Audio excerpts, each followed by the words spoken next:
Today, inshallah, I will giving a lecture that I called it "What You Will Not Be Taught," which is tips and tricks from the previous MAC student. And the idea behind this is that during your research journey, you will be you will learn a lot of stuff while doing your research. Many things that nobody will tell you. So today I'm going to share with you what I have learned after did my master and after being almost 2 years in my PhD. So that will save a lot of time for you, or like making a shortcut for you. If guys are joining, okay. So today the lecture is organized by the Muslim community and at IHE. Before I start, I will tell you during this lecture, I will say so many things that I will give a lot of tips. I will say many tools that you could use. So I advise you now to have like pen and paper, and then to start to record because I will mention many things. So the thing that you like, you can mention, and then I will send the presentation later to you, so you could come back and I will put some links that you might need to use, or you might need to download some books that is help. So today, inshallah, I will give some tips how to improve your academic writing, some tips on the documentation, taking notes, how to avoid losing your data, if you need a computational resource at IHE, what to do. I will give like 20 minutes around the referencing. We'll try to explain everything.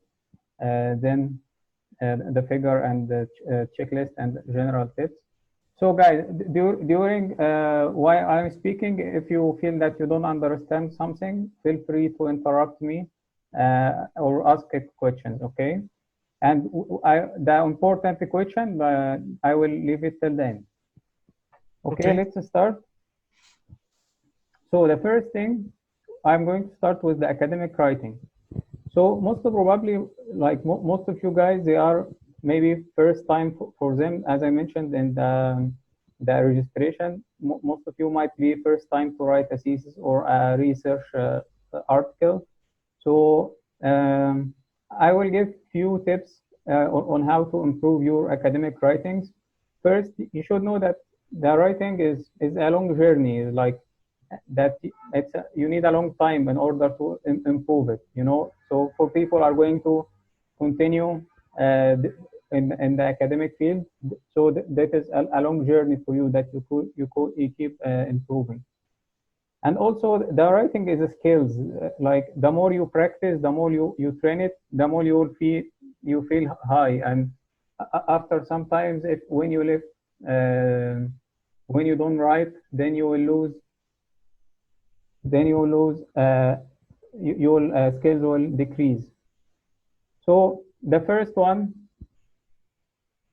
thing, okay, that if you found any academic writing course, you should join to always refresh your information.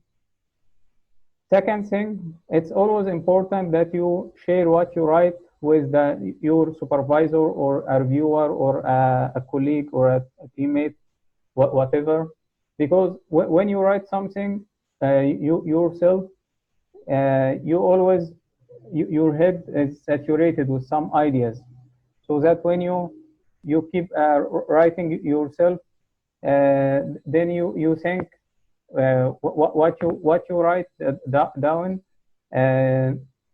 you always have something already in your mind. So you said when if you, for example, leave this for 1 day, 2 days later, and you come back and read it, then you realize who wrote this, like, oh wait, this doesn't make sense, or the sequence is not okay. So that is always too important to share what you write. And always the people who has much knowledge, like the professors, they will always give you a feedback. Then when you take this feedback, you have to take notes, you have to know, okay, what is the weakening points, and then you work on. and later I will show you like how to work on this issue, and maybe I will share with you some personal notes. There is also some writing tools that is available that we can use to improve our writing, and I will go through these tools one by one. The fourth point, that is the reading, which is this is the most important advice, because the more you read, the better will you write. Like, because always your writing is reflect your reading. So if you want to improve your writing, then you should read a lot. And then when you read, okay, after you start write, and then during the process of reading, your eyes will look at the sentence, and then you see the structure of the sentence, when how they made comparison, how they made different way of if something that against something, how you say, how you analyze that, how you describe case studies, which verbs are most common in my area. All this stuff, well, you will notice while you're reading, but that is after you start writing. So that is the key here. If you want to improve your writing, you should read a lot. Also, one of the advice I came across recently is the writing routine. There is a book called Publish and Flourish. I was attending an online lecture like 1 month ago, and one guy was speak about this, that they do, they have a writing routine that they start their morning, every day in the morning, the first thing that they do, they just sit. Okay, I have to allow something. Okay. So the first thing that they do in the morning, in the early morning, okay, they just sit down with a blank paper or a blank Word file, and then they start write for half an hour. So that is the first thing you do in the morning. Like you have a clear mind. Your mind is still not distracted with anything, so you just start to write. And then next day you look at what you have write, and then you correct, and then you write again. You could do just for half an hour, because if you look at the thesis at the end, okay, there is two type of people. Some people who's writing continuously, and some people they just don't write anything, and they come at the last 3 weeks, last 1 month, and they just keep writing everything. But actually, if you look at it, it has the same time, the same amount. You just either you use it along your thesis time, or you just keep it focused in the last month. But doing in the last month, that will make the things creepy and mess, and you will not have time to revise, to send it to your supervisor to correct. But if you do this writing routine every day, that first, as I said, that your writing skills will keep improving, because I told you, if you set, you will notice that yourself, when you start writing your proposal, and then when you look at the end of your proposal, you will feel the difference, how better you become at the end of writing your proposal. So when you get this level of writing, and then if you leave it till the end of your thesis to start write, and then you will go down again. But if you do this writing routine, you will keep improving a lot, and you will stay in that mode. I think the idea is clear. So I will move on. Also, there is English correction software, and the famous one is Grammarly. I will speak in the next slide about it. Also, there is some academic writing books. It's good that you have it. If you remember here, you see my pointer, yes?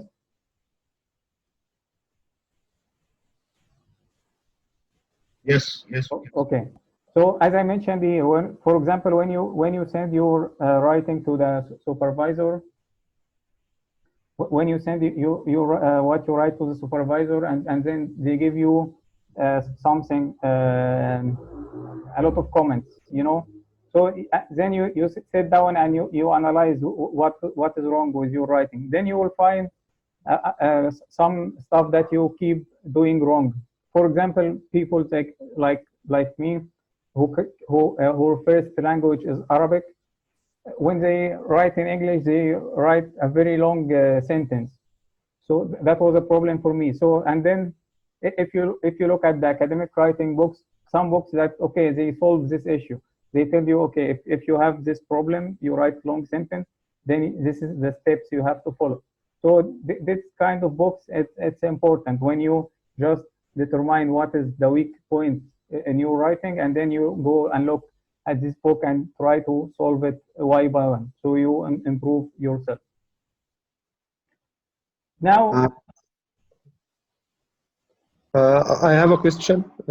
okay, What's the writing tools like? What's First Bank and Curlbot and these applications? okay, that What's is this mean? the next slide. I will go through them in the next Oh, slide. okay. Okay. I forgot. The final one is the writing groups or clubs. That I found some universities around the world they do that. They people came together and they sit together and everyone write, and then at the end they share, or everyone write at home and then they share with each other what they have write, and everyone give comments to the others, and that actually help you to have more commitment, and then also the feedback also is important. So if you see a writing group around you and you want to join, that will help. And also I will tell something regarding that at the end of the presentation, that we could start our writing club. So now let's go to some writing tools that I found it useful myself. The first one is Grammarly, that is the English correction tool. So Grammarly, if we open, for example, a word, so that's something you could attach to your Word program. So if you write whatever, and then you open here, then so they do analysis, and they give some correction based on the correctness, the clarity, engagement, deliver, whatever, or sometimes they check for plagiarism, but this is not a good one here. And then also you define what you are writing, and to whom you are writing, is academic, business, all these things. Actually, Grammarly is it has two things. It has a free version and has a paid one. The paid one is giving more correction, like it corrects, I think, the style, the clarity, like some stuff that in the free version and some stuff in the paid one. For me, I during my master, I made this paid one because for me, I wanted to invest in, because I know I'm gonna, it's my career, the academic, so I wanted to invest on this. And actually, so for you, if you don't have a problem and if you'd like to buy this, I can tell you the trick how to do so. So to get a cheap subscription with them, so what I have done is I just sent them an email to the company. Hey guys, I'm a student. I need a student discount. So they give me 50%, like half the price discount. And yeah, by that I think, I don't remember, I paid like 60 euros or 50 euros. I don't remember actually. That is for 1 year, and for me that worth it, because it catch a lot of errors for me. But I have to say it never catch everything. That is, don't catch 100%. And I will come back to this point. So now, if you wanna have a discount from them, so you either send them directly, hey guys, I'm a student, I want that. Or the other trick, that when you go to their website and you register there, you have account, you download the free software. Almost every week they will keep sending offer to you with 20% discount, 30, 40. If you wait, they will keep increasing the offer to you till they go like 45 discount. And then, okay, at this moment you can catch. So me myself, I advise it, and I know many people work in the academics. They using, even professors, they using themselves. So this is the first tool. The second tool, which is Sosaurus.com. Sosaurus is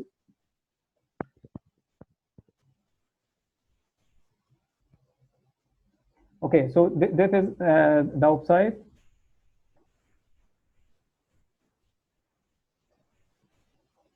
So you know, in the writing, when we cite from a different reference, mostly we do a paraphrasing.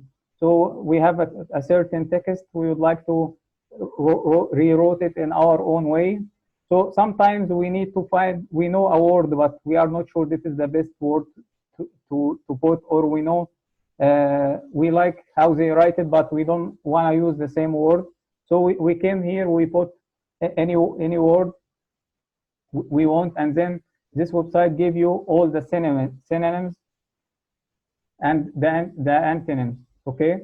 And then here you pick, okay, the one that you feel that is you like most, or maybe you want to change. So this tool is always a useful. Let me just check if someone. Oh no, okay. So this tool is very useful.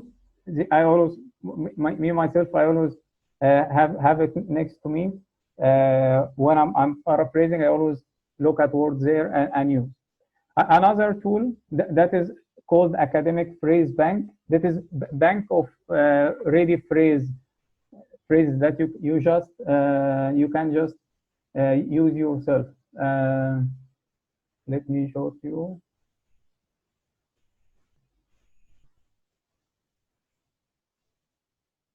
Oh. Excuse me, Andu. Yes. Yeah, I have a suggestion. Also, maybe you can use the thesaurus from Word directly. Maybe it will be faster. It's Shift F7. Just highlight whatever you want and Shift F7. Yeah, I know it is there, but for me, I prefer this because it always give more options. And if you try yourself, maybe I didn't use a good example, but sometimes if you have a word that can has different meanings, you know that in English. So it give you, for each meaning, it give you a list of words. So maybe, okay, people can, anyone just can try this and this, and you, what you feel comfortable with, you can just do. Okay. Thank you for the suggestion. Okay. So this here, this is a Manchester academic phrase bank. So this is a ready phrase. For example, you know, okay, I want to refer to a source. Okay.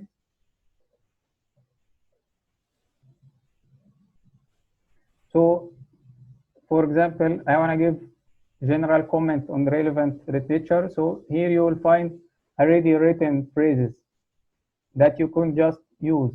That helps when you having like writing a blog, or you cannot think, okay, what is the best way to present this idea? Okay, then you could go here and you see different phrases that is already written. You could just use. After that, that is a tool that's called Keelbot. So this is a paraphrasing tool. You just, if you have one paragraph of text and you want to paraphrase it, you copy and paste there, and you can just make paraphrasing for you. Actually, I don't advise using this, because this is like, you know, when we tell people who use the calculation and use calculator a lot, so you kill the calculation skills in your mind. That is the same. If you use this a lot, so you kill the skill of paraphrasing yourself. but I'm just mentioning it just in case, like if you feel writing block, if you don't want to, sometimes we don't having a block or whatever, we are not in a good way to paraphrase. You can just use. There is a couple of books that is I found it useful. First one named English for Academic Research, Grammar, Usage and Style, and this one is available at IGE WorldCat, so you can download it from there for free. And this one is really nice. I think I have it there. So that's speaking about many things, like the references, the using the tenses when you use past, future or future. The pronouns. It has many things there. This kind of book, you don't just you don't read it page by page, but this one, as I mentioned at the beginning, when you know that you have a problem in your writing and you want to solve it, so you can go there and you find the solution. So that's a good book that you keep in your library. Also, there's another one which is made by IGE that called MSCC's Writing Guidelines. I am not sure that they give it to you this year or not, but I found it in our year. It was in the IGE website, and that's a very nice one that I used to keep it with me. Like when you're writing your proposal, it tells you what to write in the introduction, what to write in the literature review, what to write in the methodology. Also, while writing my thesis, it always says, okay, what to write in the discussion, what to write in the results, what to write in the conclusion. That's a nice also book that you should always keep it yourself. But by the way, because I think not all of the attendees now in the lecture from IGE. So when I say IGE, that is an institution in Netherlands, IGE Delft, and yeah. So if you don't have access to this, I can send it to you if you wanna use. And also at IGE, they always ask the master student to write a proposal before start working on their master thesis, which is not happen in all the universities. Here, guys, I will give some extra academic tools that you could keep it also in your library. If you just have a problem, you can go and look there. And there is also some online resources, like if you want to improve your storytelling in writing, this website is useful. If you want to know how to write a literature review, this website also how to write abstract. So this website, they have a lot of articles on how to improve your writing. You could go and check and read there. But that is if you have time. It's not like a priority. That when you have a problem and you wanna go and look there. Okay. Now we come to an important thing, which is the writing process, like what we actually do when we write. Usually, when you Google it, you will see, okay, you pre-write, you do a plan, then you write first draft, you redraft, you edit, and then this cycle. But I want to share based on my personal experience, that is how it works. So first, you start write a draft, the first thing that you came to your mind, and whatever it looks like, and then we run the software like Grammarly to check the errors and this English, and then I advise you to leave it for some time, and then come back and read it. Maybe next day, maybe a few hours later, or 2 days later, because as I said at the beginning, when you write something, your mind is saturated by what you have read. So there's some ideas already in your mind, and when you transfer that to the paper, sometimes you are writing information based on other information that is in your mind already, but you didn't put it in the paper. So when you came 1 day later and you start read, you first of all you'll see, who wrote this, like because sometimes you'll feel, okay, there's something could be missing there, right? Because there's some information that I assume that's already known, but I cannot see here. Or sometimes I don't know, you was not focused, or and then you have some other mistakes, or you found it doesn't make sense. So it's good that you give yourself sometimes to read and read what you have wrote before you send it to the supervisor or review, because it's, as I said at the beginning, it's always good to have a second eye that keep looking at your work, and then you take this comment and then you edit and improve. So that is how the cycle of writing process goes.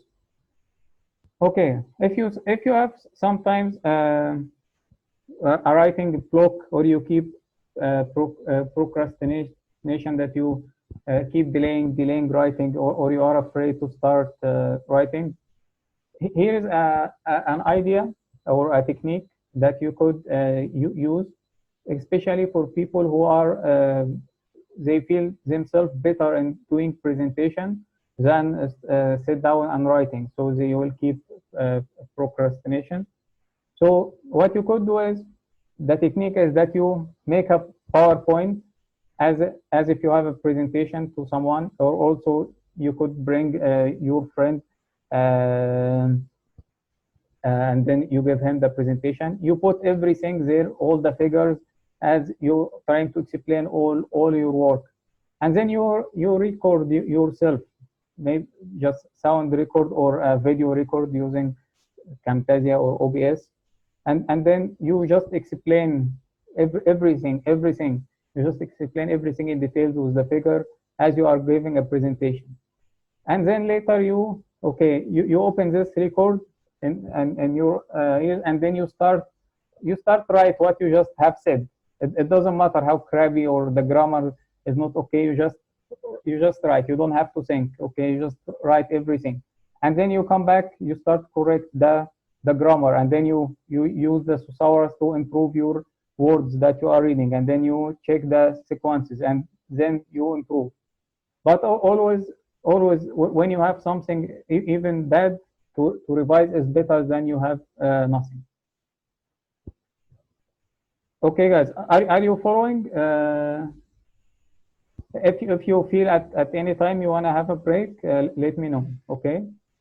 Yeah, we're following. Thank you. Okay. Okay. Now I would like to share. Okay. Thanks. Okay, I would like to share some tips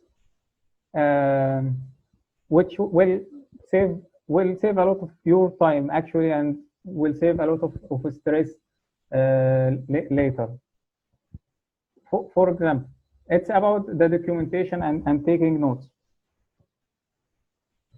First, you should note down literally everything. Any ideas came to your mind during any ideas that came to your mind, you should note it down. Any method you have learned, any important links you found, you should note down everything. That's the most tricky, and I will say it now. You will not do it, but you will remember that Ahmed told you before that sometimes today you have learned something. Okay, for example, how to do something on MATLAB, for example, and you do it correctly. You search for it online. You know how to do it. You do it perfectly. Okay, you say to yourself, okay, now I know how to do it. Believe me, 1 week later, if you didn't do it every day, you will totally forget, and then you have to do the process again from the beginning. So if you learn today something new, note it down, and I will tell you how to note it. Okay, if you found important links, just not keep it somewhere. Not I will tell you where to keep it. Okay. You know, sometimes when we eating, praying, and taking shower, a lot of ideas came to our mind. This were like good ideas, but then you have to note it down. So let me jump to taking note apps. Okay, you know, I'm not sure if you are using this already. There is a lot of taking note apps. There is one that you all of you have it in your Windows, which is OneNote. Not sure if you have heard about it before. That's a really a magic tool. That's, for example, mine. So how this works? That is, if like if you have a book or that if you have like a notebook and you divide it into subject, and under each subject you divide it under sub subject. So for example, here you could have different notebooks. I have myself like thesis research. I divided like meetings. I have 4 meetings here where I keep the advice for the academic writings. I have my to-do list when I read something in the literature. And under each one, you could have several pages. Like, for example, if I make one page for my meetings, I have a different page. Okay.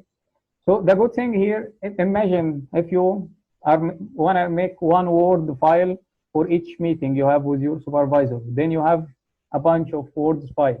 And then if you want to open them, you have to wait until it takes some time to open.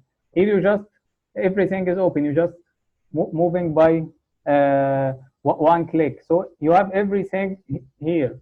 So here, for example, I have a meeting. And the good thing with this software, that you connect it to your phone.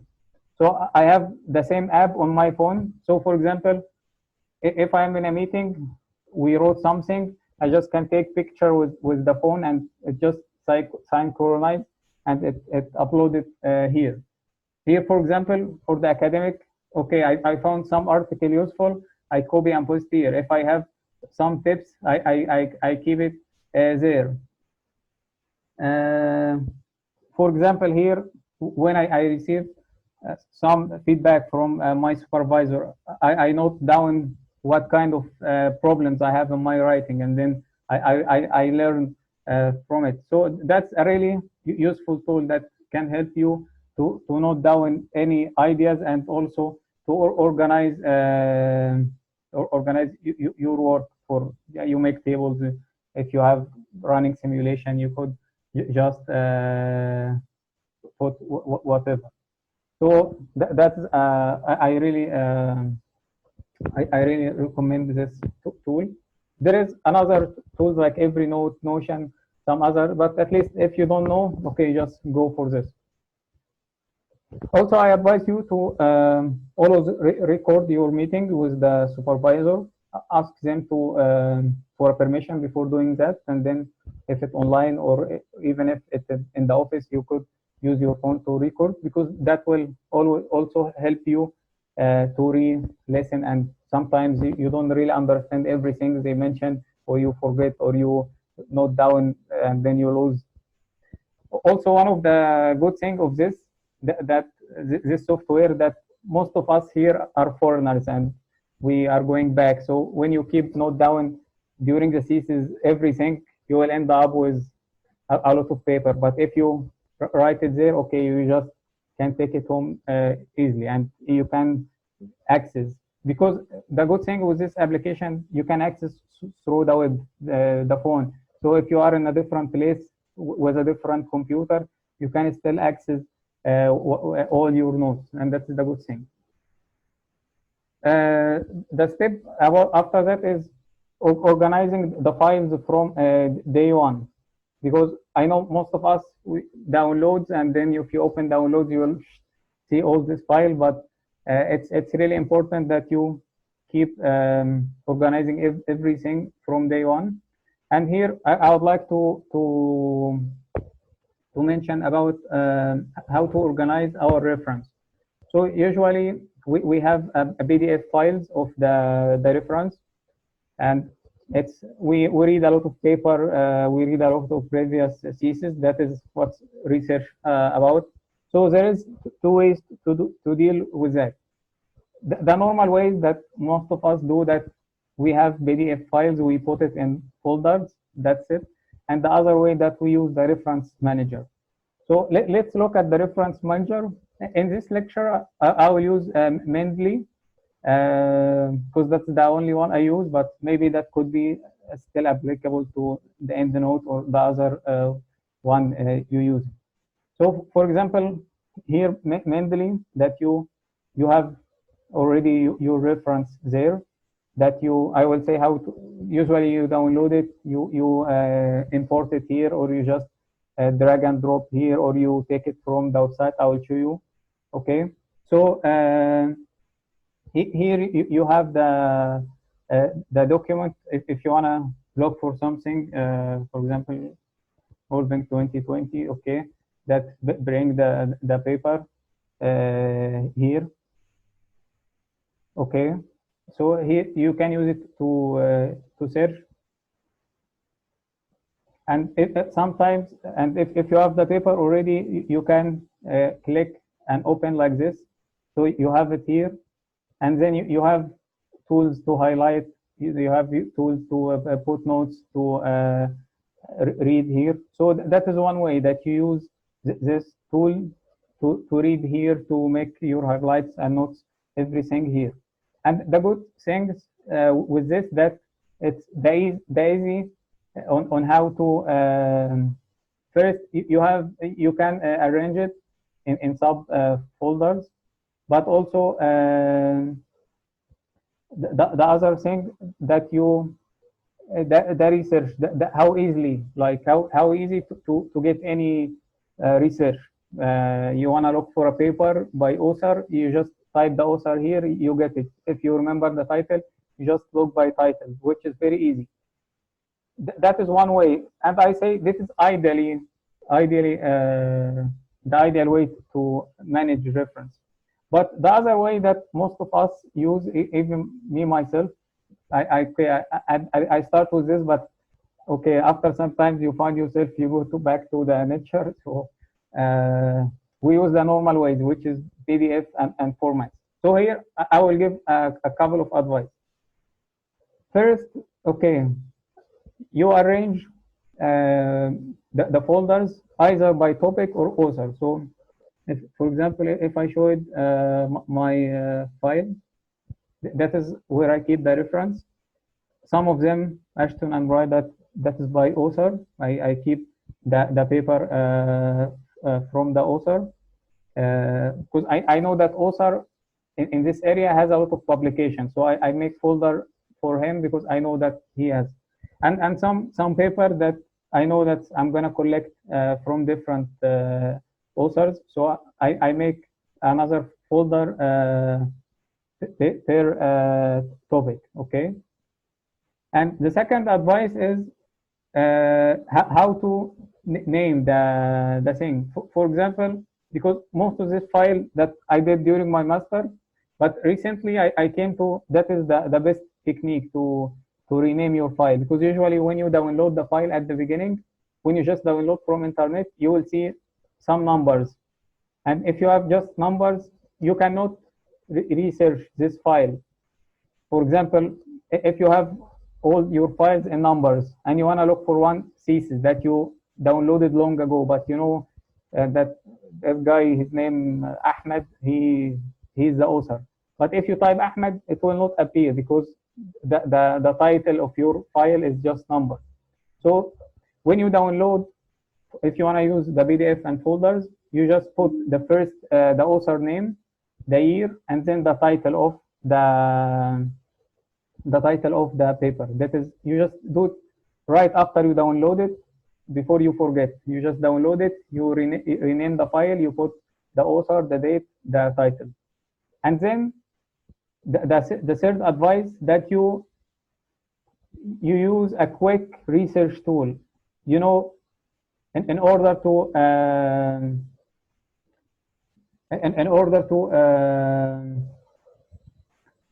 find this file, when we looking for something, when we use the normal Windows tools, it gets a lot of time to look for your file. But there is some tools that is a quick tools, like this one that called everything. that you can look for it. So with this everything, for example, I want to look for my own thesis. I know that I name it thesis, so I wrote like thesis. So just give it very quickly.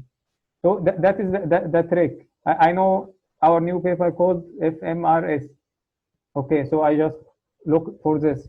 So now when you name your file by dates or by author or the title, then you can use this search tool to just get your you just get the paper that you already named. So that is the advice here, that if you wanna keep, you either use the reference manager, the Mendeley, or if you wanna use the PDF plus folders, just name your file, author, date, title, and download a quick search tool and arrange your folder either per topic or per author or post. Okay, now we came to an important, very important advice, which is how to avoid losing your data. That happen a lot. Like when you will see some student working during this, after 1 month, 2 months, 3 months, someone is hard crashed, he lost everything, he lost the file, everything, and then you start to see people cry. So there is actually, to avoid that, there is a couple of software that is synchronize and back up your file automatically. For example, we have Google Drive, we have OneDrive. Okay, me myself, I have it here. So what I do here, so I have here Google Drive, everything in that folder that is automatically uploaded to the web here. So every single details I do, that keep uploading. I don't know if you see this. That is keep uploading. The same for the OneDrive here. That is also do the same job.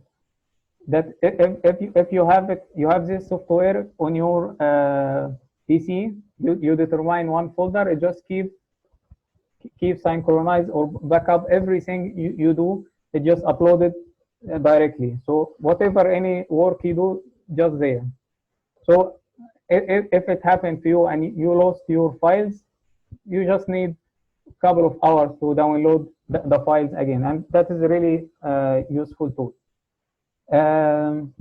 Okay, but this tool, I think that one, it gave up to 15 gigabyte for free. Maybe here's the same, and it's not too expensive. It's like €2 per month, which is not expensive, and I'm telling you, it's worth it, because you don't know how bad if you lose your data. So I really recommend use one of those. The good thing and bad thing about this, from my experience, that this one, the OneDrive, is better in terms of versions. That, for example, my MATLAB version that keep saving different versions. So if I look for an older version, that give me, but also this one, sometimes it uploads the things, and if you want to open with some files, when I open it in my computer, it takes like 1 minute or 2 minutes more to download it, so it can be open. And that happened if I don't open a file long ago, for sometimes a long time, that I don't, it's like keep uploading, and then you have to wait till download it. So if you don't have a good internet, I think that's maybe not good option. And I'm not sure if I can close this option or not. But anyway, it's up to you to choose between them. Both is okay, but I really advise to do them, to use them. Okay. Okay, it's also, it is always to see the different version, because sometimes we really overwrite files, and also it is good if you have hard drive or a physical one. That's also good to use, but sometimes we forgot to upload. So the good thing with this one that just do it automatically. Okay, this one for the student at IHE, if you need extra computational resources, for example, if you using like let's say a tough softwares that needs power computational resources, there's a couple of things that you can do.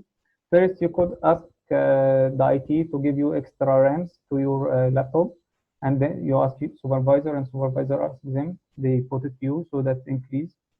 Second, they could make some virtual machine for you with some softwares. It's not too fast. I have tried during my master, but it helps. It's a little bit slower, but okay, and it helps. It's better than nothing. But the most important thing, one that mostly they give it to the hydroinformatics student, which is Surf Sara, like they give them high computational sources, and some of the PG already they give it to us, but also some master students, they give it to them. They can create some virtual machine with high computational sources, so they can run their models.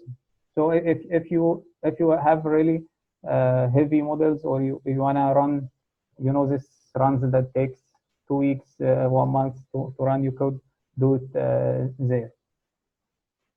Okay, I think we came to a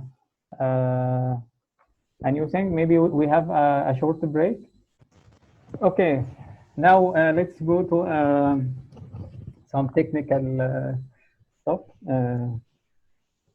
Okay, the referencing from 0 to hero, and we'll try to keep it in 20 minutes. Okay, guys, so now I'm going to, I'm not sure how expert you in referencing, but I will explain from scratch with some useful information. So let's go. Okay, so we start by citing the authors. Actually, we have two type of ways, or two type of context you might notice while reading. Sometimes when we refer to some other people work, we do it like this. We say the information shoreline S model can simulate any coastal shape, and then we put the reference between brackets after we mention the information. And sometimes we put it in a sentence, like according to this reference, shoreline S can simulate blah blah blah. So the trick here that when you put it in bracket like this, when you say the information, you just have to put it in a bracket like this. But when you involve it in the body of the sentence, or you use it as a subject, we only put the bracket around the dates. And not sure if you know this before or not, but let me give some other examples. So for example, if I want to say Rolving introduced shoreline model, we don't put it the old reference between brackets. We just put the date and we keep the subject or the author outside. But I could say a new formula was used in shoreline S, so I say the formula, the formation, and put the reference out. Also, if I'm going to give example, many transport formulas proposed, for example, campus or US WC, okay? Or I could use, I say, the use of campus formula. So here, this one, I put it in the body of the sentence. But here, I just mentioned the information and then put the reference in the bracket. And that is the main key difference. Now, let's go on a step. Okay, if that's clear, I will go one step further. Okay, maybe let me explain this one, and then we see if it's not clear, I can repeat that. Maybe make it more. No, I think we should make first that this is clear. If this is clear, I will move. Okay, I didn't hear any. Okay. Feel free if you have a question. Now I will present the different situation that you will ever use while you are writing. First, if you are citing one author, so if you use the end bracket technique, that will be like this. If you use the reference in the body sentence, it should be look like this. If there are two authors, it will look like this. We put the two author and we put this sign like this. But if we use the embody sentence, we put it and like this. We only put the bracket around the years. But here I have to mention, thanks. So here I have to mention important thing that you keep in mind. You know, there is a lot of different reference styles. Okay, this one called ABA, the American Psychological Association, ABA. So when you deal with different journals, every journal has their own style. They do your own style. At IHE, I think no one told me which style they use, so I just use the ABA style, which is very common use. So what I'm going to say in this lecture that bring back to the very famous one which is ABA. Okay. So when we have two authors, we do it like this. When we have more than two authors, we use AL, which is Latin word like mean like others. So we put the first author AL and then the date. But you know, you don't have to worry about these things because the reference softwares will do everything for you. You just what you need to do on how to move from this. If you have it, if you put the reference in the body, how it looks like. But all these things, don't worry about it. The reference will do it for you. So if you have it in body sentence, you just take it out. Here I put in the remarks from 3 to 5 because originally some styles say, okay, if you have more than 2 authors, up to 5 authors, the first time you mention in the paper, you should mention all the names, and after that you just use AL. But some journals don't do that. They just use AL for more than 2. So I advise you to, unless your supervisor say something else, just go for, if you have more than 2 authors, you just use this one. Okay. If you have 2 or more reference, it become like this. We use the semicolon to differentiate between one and another. But don't worry, the software will do it for you. If you don't have, if you're using a body, you just take everything out. You don't use this one. You just use normal comma and okay. And I will do that. Show you how to do that with example. But here also, when you have this different reference, we make the order using the alphabetically. Like we look at the first letter from each word, and then we make the order like E, F, H. Okay, but don't worry, the software will do it for you. Okay. Sometimes you could have several work by the same author in the same year. Like we have Ashton and Murray in 2016. They have 2 papers in the same year. So when you put it, you give one A, you give another one B. But don't worry, the software will do it for you. And you just know how, if you use it in the body, okay, just take it out and make it end. And I will show you. If you have several work by the same authors but different years, you want to put it them together. Okay, so okay, you here you put the order per year, like 2006, 2006, 2010, and here also you take it out. Let's implement. Let's show you how we can do this. So we go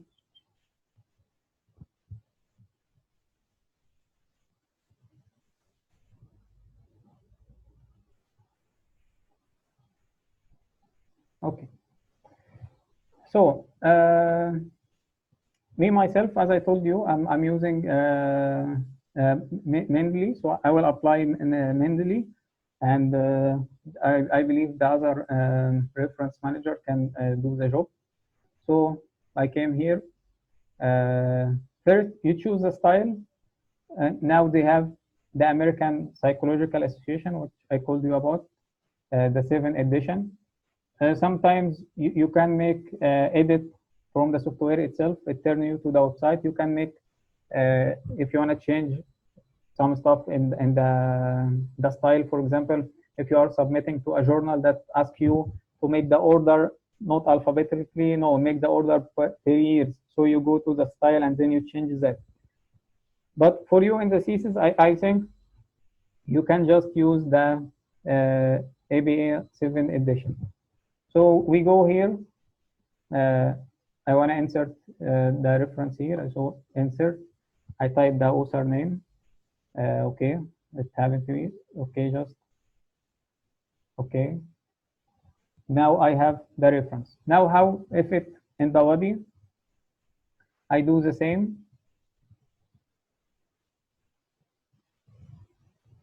And then look at this. I copy the first author, the author name, copy, and then go back, edit, suppress author. I don't the author here anymore. So I just keep the dates, and then we paste it again. Okay. Don't worry, I will repeat that again. Here, if we have two authors, for example, Rulving and Renee 2012. Okay. So I just put it like this. Now we wanna make this one. So we go insert, Rulving.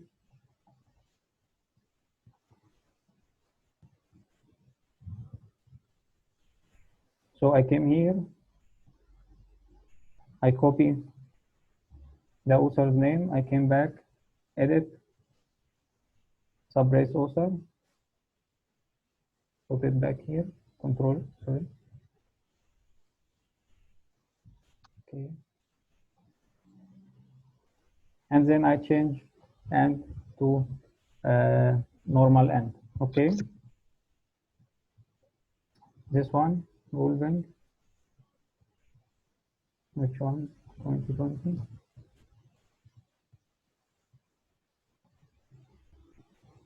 And the same the other side. Let's take another example. If we have a different three authors,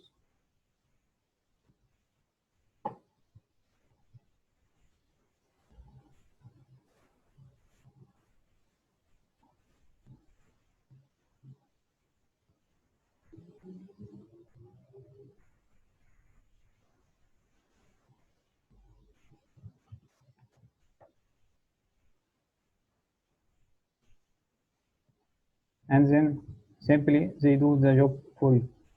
Okay.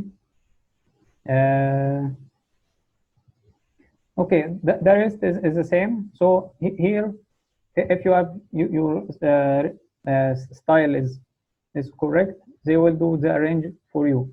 For example, if I change this one to my own style, it will rearrange it to make it with the dates like 2005 first, then 2010, 2018.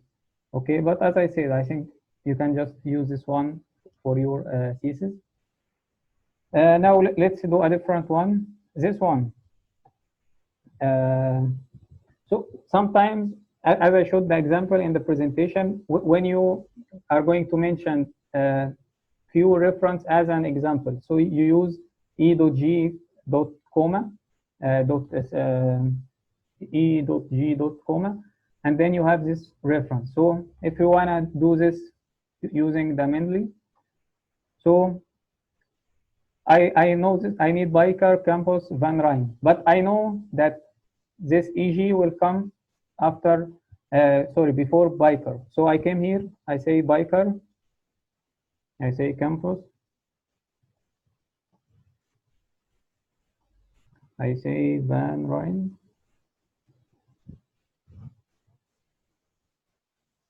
Okay.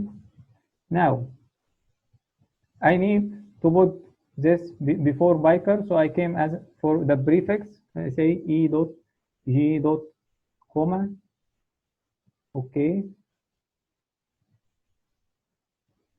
and that's it. They just inserted before this because I know from the beginning the order that will make biker at in the beginning. Okay. Is it clear so far? Maybe you can yes. Okay, Alan. so I have a question. Yes. So the order of the references. So for example, how do you determine who comes first, biker or campus, or you just select them the way you want it?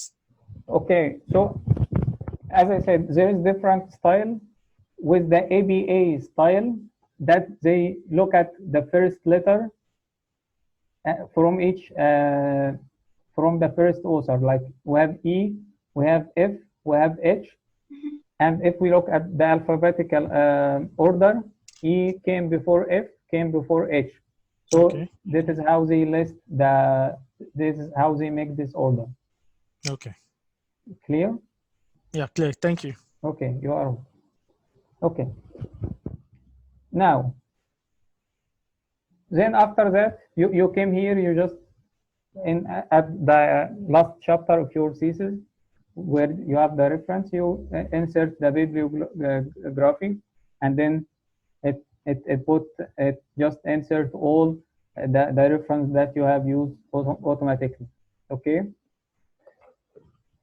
Now, sometimes you will, if you go yourself now, you open old thesis, you will see a lot of mistakes in this reference. Okay. Sorry, I have a question. Can you repeat it once more? The last one? Yeah. Okay. So I came here, I just press insert bibliography, and it just put everything. Okay. Okay. So sometimes you can see a lot of problems here. If you go, people sometimes don't check here. So let me remember this rule. This is a software, okay? If you put correct input, you will get correct output. If you don't put this correct, you will get wrong output. So let me mention some common mistake here. Now let's go to Mendeley. So this is the software where we keep our stuff. First, how we bring the reference to the software. There is 4 or 5 ways.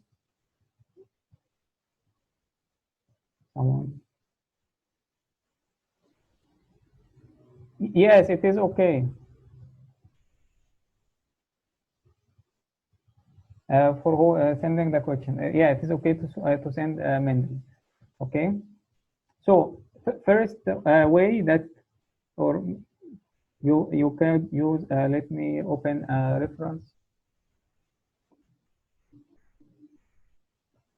Okay. So this is a paper. This is the page of the journal here. There is actually a couple of ways that we can transfer to Mendeley. First, as you can see in my Chrome, I have this extension that's called Mendeley Importer.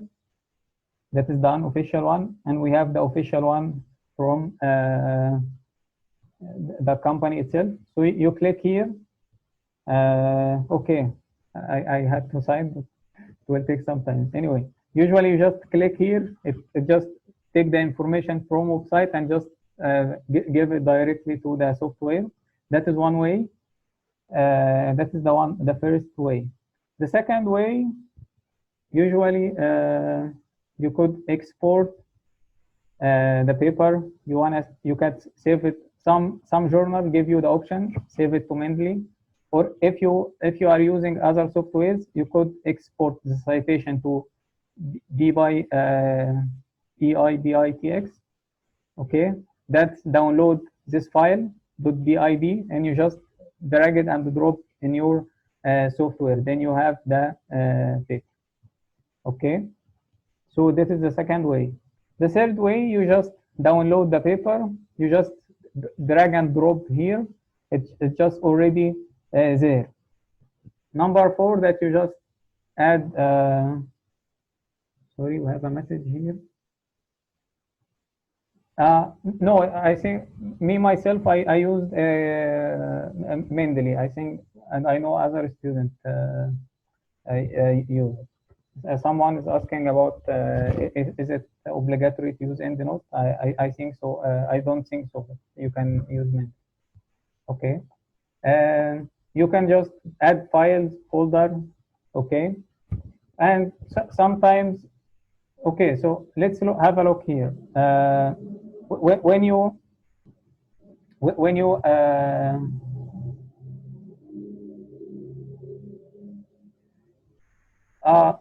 okay.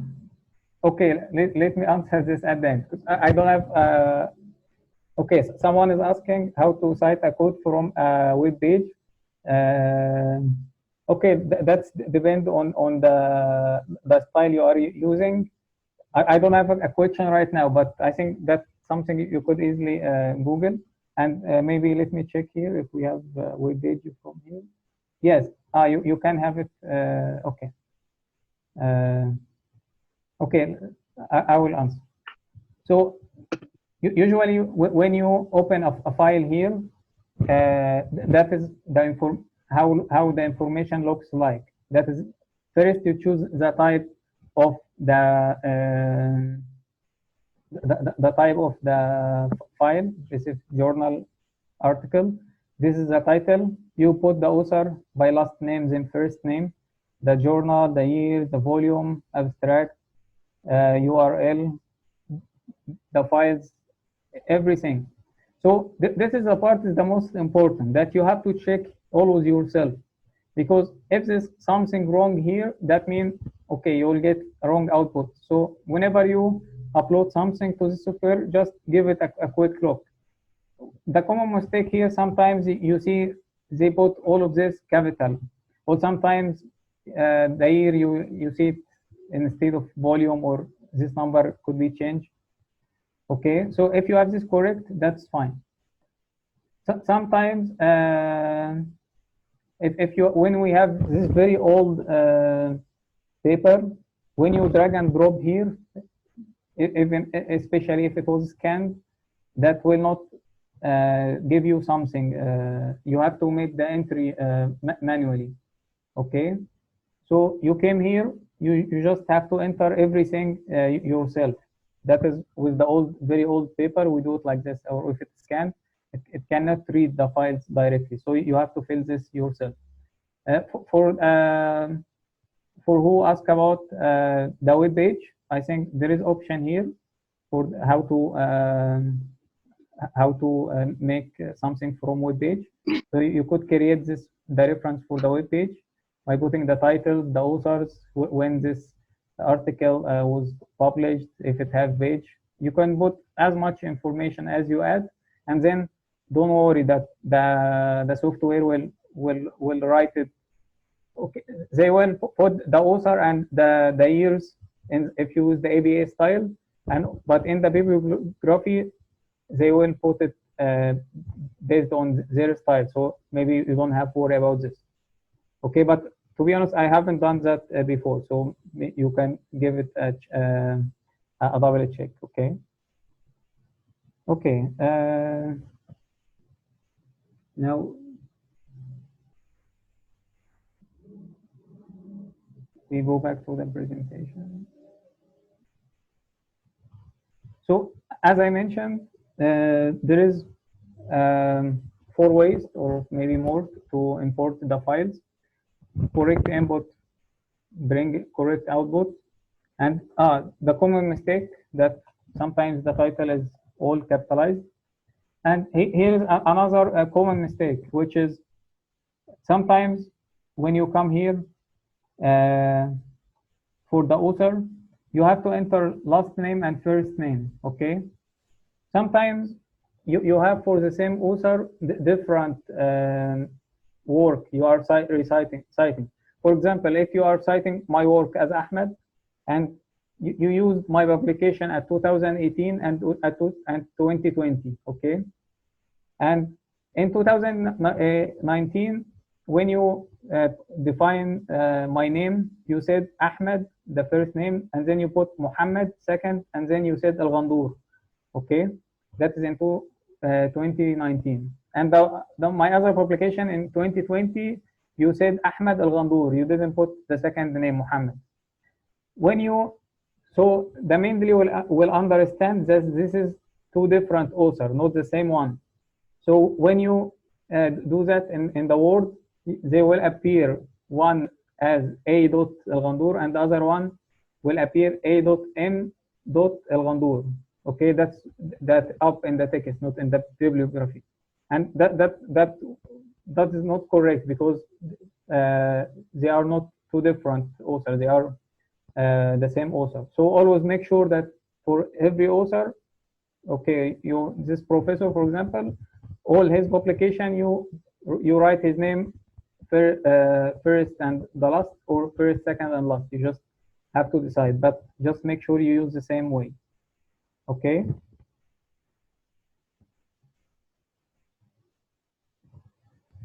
Okay.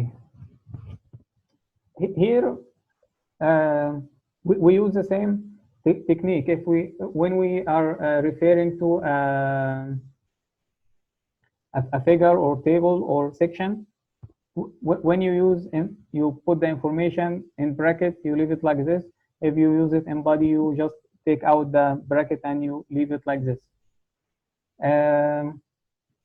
Here in this style, okay, because some other style could be different. We use capital letters, okay, but when it's not associated with numbers, we use lower case, like we say following figures, not capital, in the previous section when it has no numbers, okay.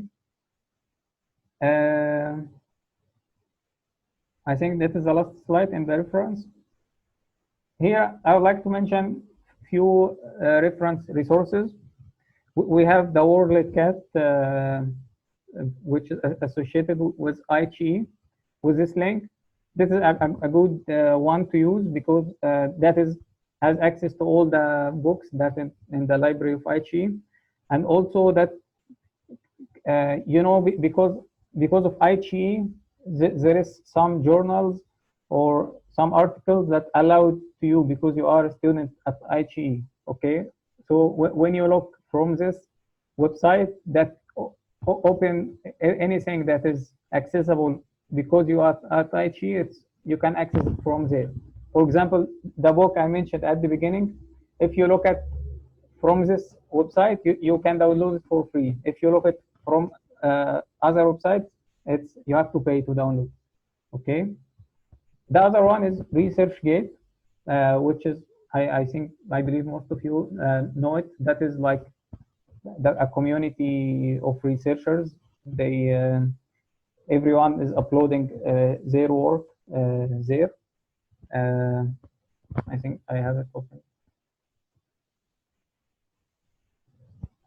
So it's like this. You make an account.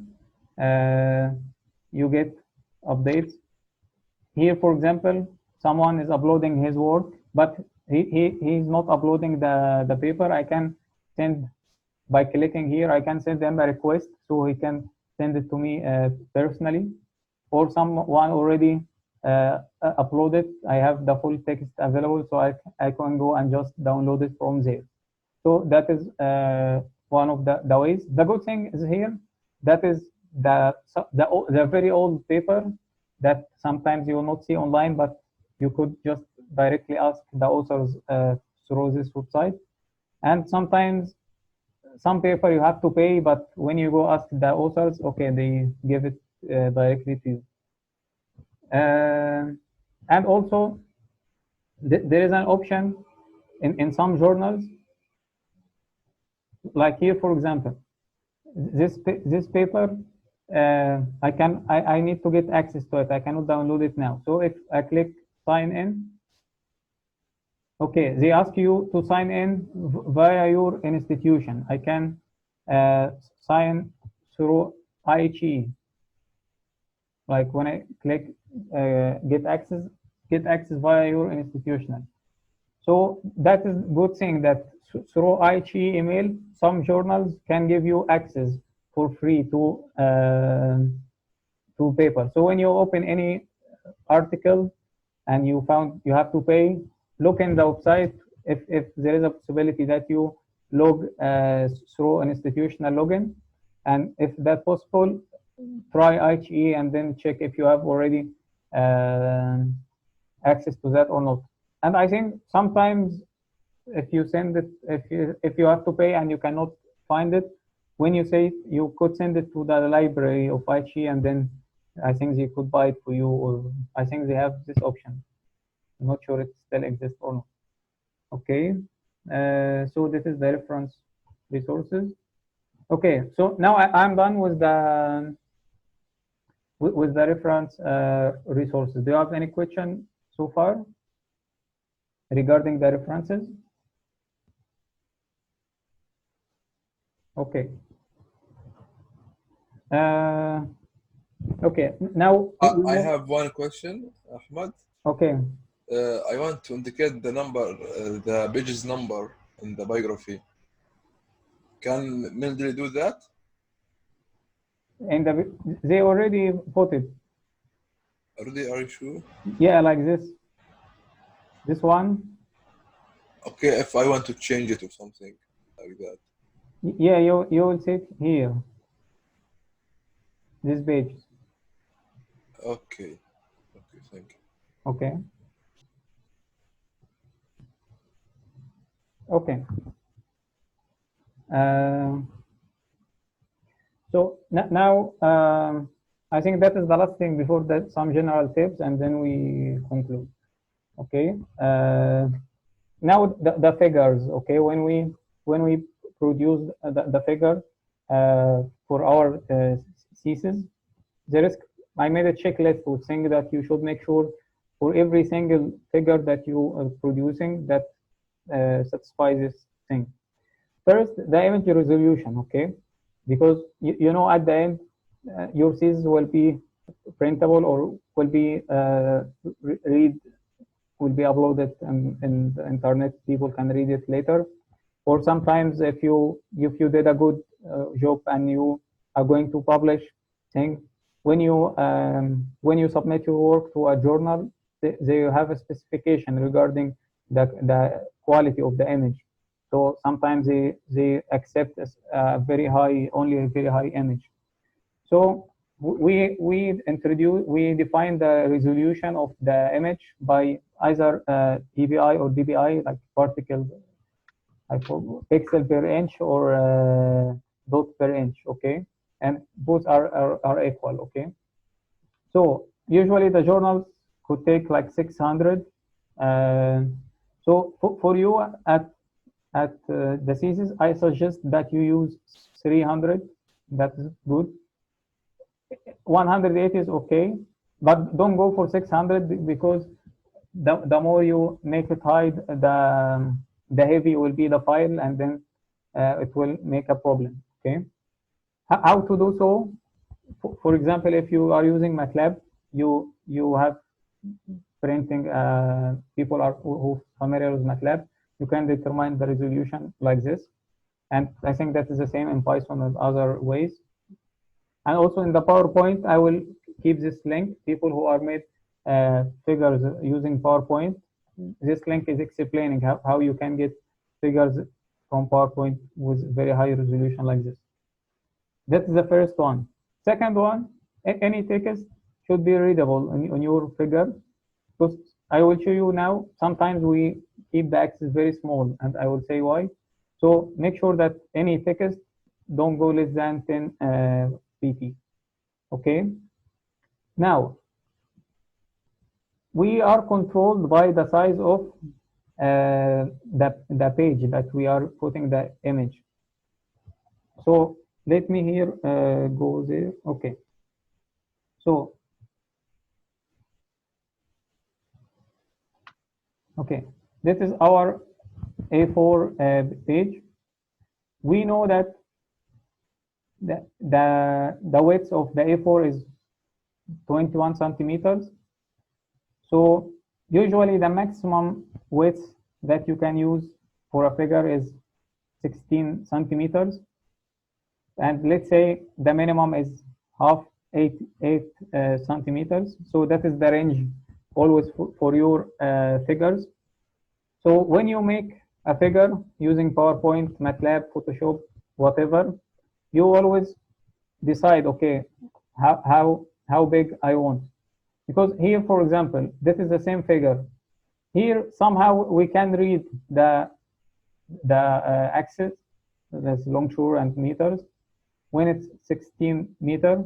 But if you use the same one, and then you reduce it to 8 centimeters, okay, the text that you have, the lines is okay, still clear, but the text is not clear anymore. So that is why I said you have to decide before how you are going to use the full length, the 16 meter, or very small 8 or something in between, so that when you have a text on your figures, that you make sure that is don't go less than 10 point, as I mentioned, and it's still readable. Okay. Okay. Before going, let me show you some common mistake. And here I would like to show this from my own thesis as a bad example. Okay. So that was my own thesis, my master thesis. Let's go through it, and I will show you some bad examples not to use. Okay. Here, for example, we have two axes. Okay. And then this axis is not defined. What is this number? What is 100, 200, 300? What is it kilometers? Is it meters? Don't know. What is 50, 100? So any axis should always have label, should always have unit. Here, for example, okay, we make it 100%, but can you still read the axis? The font is too small, even we have it too big. Okay. Let's have some other bad examples. Okay, for any case study like this, first you should put the north direction, which is actually there. This is very small, but you should make it clear. You should make you should put how scale, like, okay, because this shape I don't know, is it in kilometers or meters?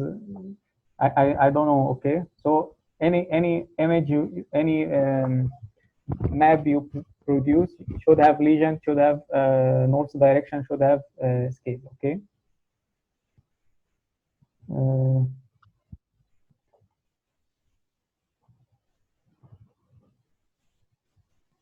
Okay, the most important point. Okay, you should ask yourself, as I will be able to reproduce this figure few months later or not? Because imagine you made this figure in January, okay, at the beginning of your thesis, when you start to have some results maybe, and then you are going to publish something, you did a good job, you are going to publish, you stayed for advanced class, okay, and in June or after 6 months or 5 months in June, you have to submit to a journal, and then they ask you for high quality, they ask you to change something, or even before submission in March, your supervisor told you, okay, change this, you discovered something wrong in that, you will be able to reproduce this or not?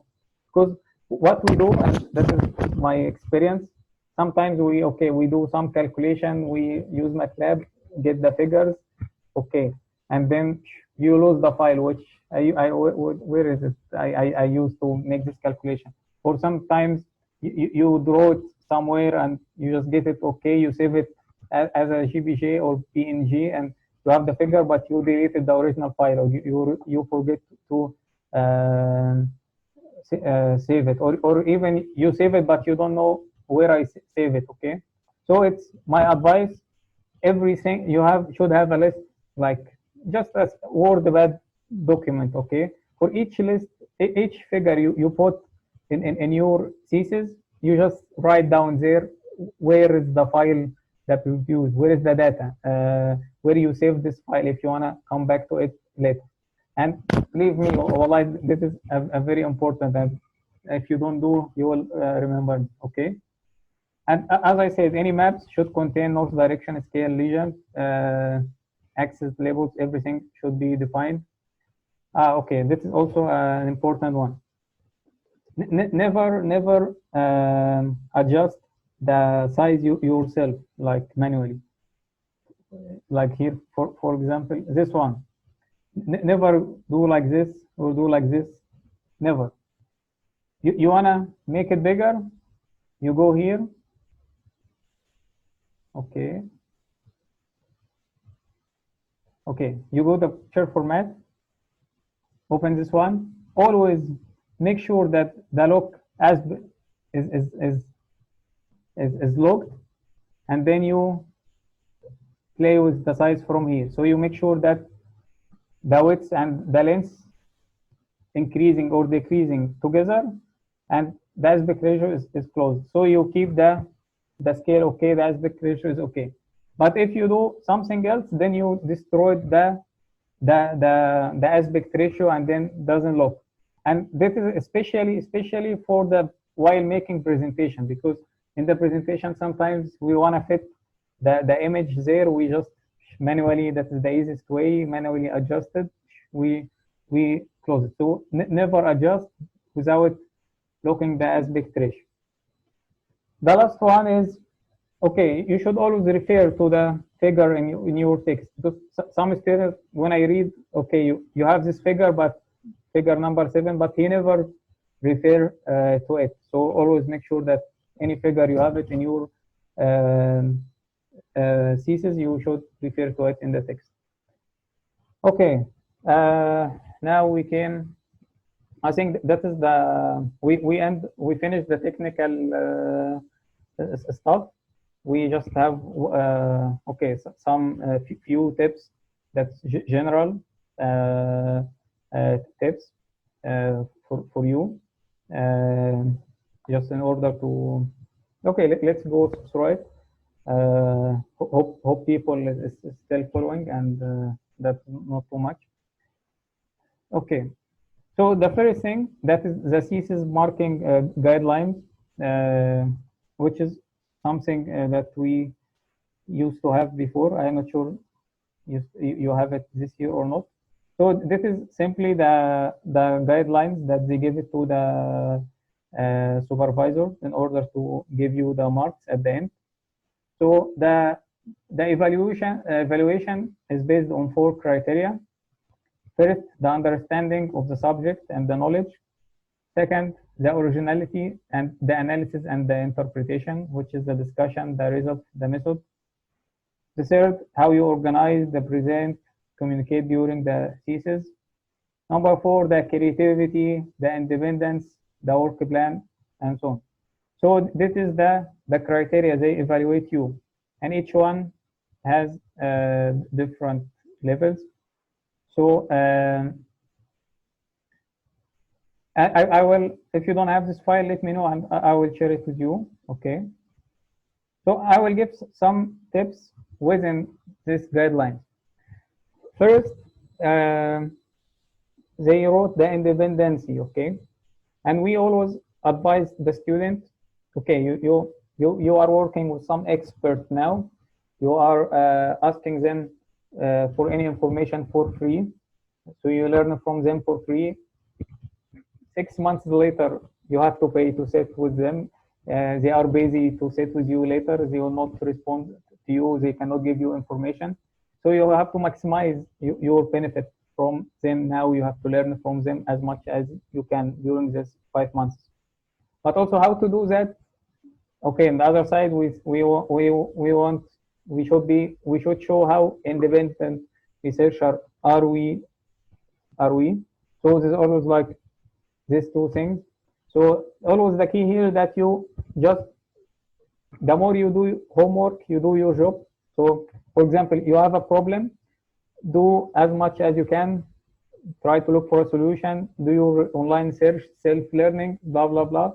Okay, and then when you get a block, go there, okay, show them, okay, I tried 1, 2, 3, 4, it doesn't work. Now, okay, tell me the solution. Now we sit and discuss, okay? So, like, don't go directly without trial. That is not good, okay? Or don't say the other extreme. Don't say, no, if I go and ask them, they will say he's dependent researcher, and they will, no, because we also want to learn from them. So you should have a lot of discussion with them, which is actually really useful. And you see how these people solve the problems, because this is the experience you will learn from them during the master. So always do your job at home, search, try to solve, and then go and discuss, show 1, 2, 3, and ask them for solution. Okay, another important point. At the beginning of the proposal, we set a lot of objectives, and at the end, we will find that we didn't do all of the objectives. Okay, so then some people decide, no, I have to finish everything I promised to do, which is I did myself. Okay, but and the other side, on the other hand, some people say, okay, no, let's, for example, get satisfied with like 60%, 70% of the objective, and then we just make a complete thesis. So I would advise that if you want to get a higher mark, go for the second one. Like you don't have to finish all the objective. Okay, it's okay if you did 70%, 80%, but you did it perfectly. Okay. So when I say perfectly, that you spend some time in the analysis, you spend some time in the discussion. Okay. And you have write them correctly, you're presenting them correctly. And that is bring us to the discussion point. I think the discussion is the key of your marks, okay? Because if you all of us will do a work, we have data, we will do some work, we will present the data. So everyone will do work, present that. Then let's say you are in level of 6, okay? Then if you know how to analyze data this well, if you show you understand the problem, you understand the stuff, you go to 7. And then in order to get 8 and above, that is here you have to show that, okay, I'm understanding the topic, I understand what I have, I did good analysis for the data. And then here the key that I link my work to the literature, what I have done before, and then I link it to the future research. What is the implication of my research I have done? That is the key. If you, in the discussion, analyze the situation, show your understanding, then link what is with the literature, previous work, and the future work. That is the key that you can go above. And also the originality and the creativity also play a role to improve your mark. And as I said, I will leave the file for you to read carefully. Ups and downs, that is the fact of your research. Sometimes, some days you are up, some days down, so you have to accept that. Sometimes it's like a curve, you start high, you will go down, especially January, February, that is the most tough time. Okay, you remember my word. So when you found it tough, don't worry, just keep going. And you remember in March, just before, little bit before you end, you will see the curve is going again. So you just accept that and go. Okay. One of the things, especially for people who would like to continue in the academic career, would like to look for PhD, you should always aim for publication, that you publish your work. So you will spend 5-6 months on that work. So you should publish it for many reasons, okay, that people see your work. Because when you put the thesis, not many people will look at it. But if you publish somewhere in a good journal or higher journal, that will be seen. The other one, if you are looking, you wanna do PhD, okay, if you publish something that increase your chances so much, because usually the supervisor, they are looking for a student who is independent, who can publish, because PhD, it's, you ask it a lot to publish, it's more about publishing. So if you show your skills or ability to publish during the master, that will really help you later. So how to aim for that? First, you need to make that clear to the supervisor from the beginning.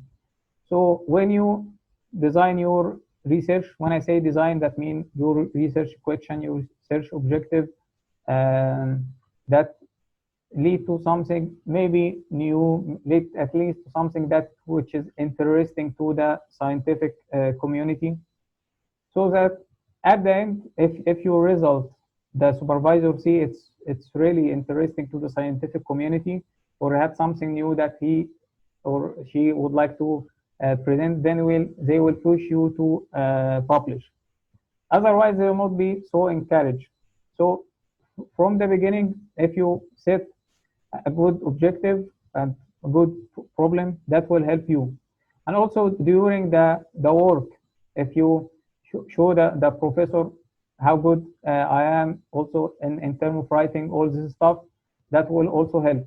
And sometimes if you then end up with this, after if you are writing good, if you are designing good, if you have your figures clear, and then so you could easily transfer your work to a paper or something to be published, then you have also, if you show this to the professor, that will increase the chance that they encourage to your work to be published.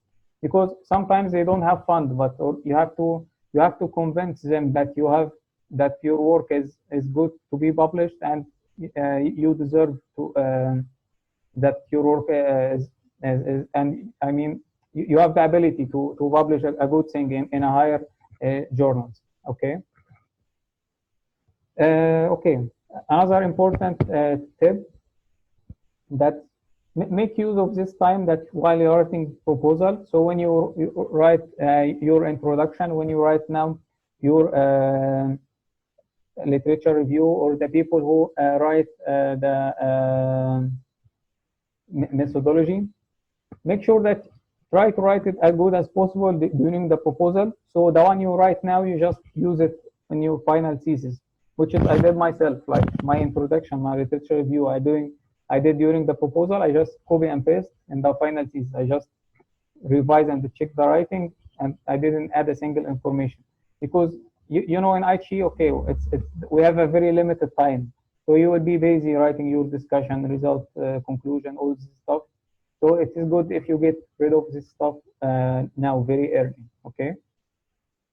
The other one, as I said at the beginning, you should just write immediately. Like everything you do, you just have to sit down and write. Making the progress report might help, but if you just don't write and keep it till the end, you will end up writing a mess. Believe me. Okay, this is an advice from a colleague, because I shared also before I did this lecture, I asked some other colleagues, okay, to give me some advice. So one of the advice I got that I didn't write, that one of the mentors, he was saying that always note down the question that the supervisor asking you, because that shows you what he care about, what he focus in. And that might be most probably that the same question as they're going to ask in the final presentation. Me myself, I didn't have this experience in coastal engineering, but maybe that could work in some other specialization. Also avoid plagiarism. Make sure you don't make copy and paste. And actually, there is a lot to say here, but I think we are running out of time. Okay, now we just think some fun tips. Okay, so and just some tips to if one day you feel that you have a low productivity, you have some tough time, you are not able to work or write all this stuff. So first, it's good that you have a good environment, all this stuff. I will give some tips that helps to improve the productivity. So first, the daily routine that you set a daily routine for yourself. As I mentioned, maybe writing in the beginning. Okay, you know that at what time you take the lunch. You know you have a fixed time for sleep. Okay, guys, in order to continue this 5 6 months, you have to sleep well, you have to eat well, you have to do take care of your body, of your health. That's very important. So if you have a routine of okay, I know I write at this time, I work at this time, I eat at this time. Okay, so try to fit yourself in a daily routine. So not every day I'm thinking, okay, where I have to work, when I have to work, what I should do. No, you just try to get yourself in a routine that will help you to increase your productivity.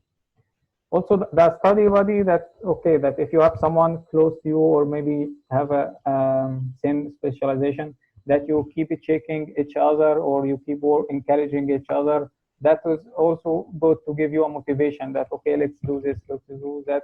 That also helps. Number three, that is when you okay, I you feel I don't know how to write, or I feel I don't like to work or write. So this is one of the important technique that's called Pomodoro technique. The original technique that you work for 25 minutes and then you take 5 minute break. You work for another 25 minutes and then you take a small break and then you take a longer break. It's like this. So you divide your day from the big early morning to the night. You determine a number of sessions. Today I'm going to do, for example, 16 sessions of 25 or 20 minutes. And after each one, I'm going to take a small break. And then, so you have a lot of software. If you just type Pomodoro, you will have this tomato, and then it just for 25 minutes that it close all the application. You cannot open your mobile application, or if you are working computer can do the same. You cannot open Facebook, YouTube, all this stuff for 25 minutes. And then after, give you 5 minute break where you can use this, and then you go work again. And there is an interesting app. I didn't use myself, but people use it. That's called the Forest app. That you actually are planting. Like you have a session, you make session. If you didn't use your phone during this session, you plant some tree and flowers and stuff like this, and that can do in groups. And I think the thing that they say, if you do like this, they will do it in reality. Okay. Sometimes when you feel okay, especially now we are working at home a lot. Some people do in YouTube study with me session or work with me session. That some people just he's sitting at his home. He open the camera while he's working and do this Pomodoro. So you could just open and do with him, so you don't feel alone. That's one of the tricks. Recently, I came across this thing. I think maybe some people are joining from there now. That is something called PhD Forum on Twitter. There's actually a nice professor called Duna Beach. She made like a group. She do a room like something like Zoom, but called meeting, GoToMeeting. That is the software. So everyone from the PhD, we go every morning. You open your computer, you open the camera, and everyone is opening his camera or not opening, but everyone is working there. So you feel okay that people are working together, as we said, and because for example, me myself, I used to work in the library during my master. I used to go to few library. When you feel everyone around you is working, you feel motivated. Some people like could be like this. So that is the same idea, that you don't feel you are working alone. Everyone around you is working, and sometimes they share useful links, useful some body sessions, stuff like this, some useful material. And some people are asking, everyone is saying, okay, I'm doing this, I'm going to write this, and some people just planting together. So I was thinking to do something similar for our community. Like I know most of you already in Discord, so we could do some a room like this in Discord. So everyone goes there. If people want to work from home, but you don't feel alone, you go there.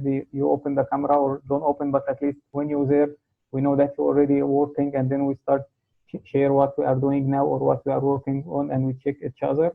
And also we could make it a moderated writing session, like for example, and I could lead that. If you want, you could send me an email and we can arrange that. Like this moderated session, we agree, for example, on one day you are going to work for 8 hours. So as a moderator, I will ask set the times. We working like 15-minute work, 10-minute break, 15 work, 10-minute break. Everyone is writing. You just writing, and we have a long break after 4 session, and then we have another 4 session. And at the end of the day, what you have wrote, we share with each other. Like everyone read the other work, and then we give commented. We can do so also, but you just let me know if you wanna be part of that. The library, that is my preferred place to work. I used to go to Delft library that I feel motivated there, but I think now because of Corona, maybe it's closed. I think ICHIO is also open partially. That is good for people who like to work, don't feel alone while working. Okay, now I finished all the tips I prepared. I have a lot more to say, but I could speak till the down. But okay, now I think that's enough information for you for now. But for sure, I'm always available. If you have any question, you could feel free to ask me. I will upload this slides, and I will upload this video also. What I just made this slide for the now. Okay, I said that related to the thesis. Just slide for the, because this is hosted by the Muslim community. So I would like to give just few reminder, and I think that could be also applicable for people who believe in God. But some people who are not interested, feel free to go. And after that, I will open the door for the question. And if you are not registered, just put your email in the chat so I could share with you the thing. Okay. Now for the brother and sister, let me share with you. I have to say 3 points. First, that we know that Allah subhanahu wa ta'ala, Prophet Muhammad told us that like everything we do is by intention. So as long as we are going to spend like 5 to 6 months from our life in this research work, so we should make sure that we have a good intention for this work, so Allah subhanahu wa ta'ala reward us. The second tip, that we should always keep asking Allah subhanahu wa ta'ala for help and support, because we know He is always there, and He is the one who can anytime help us and give us this support.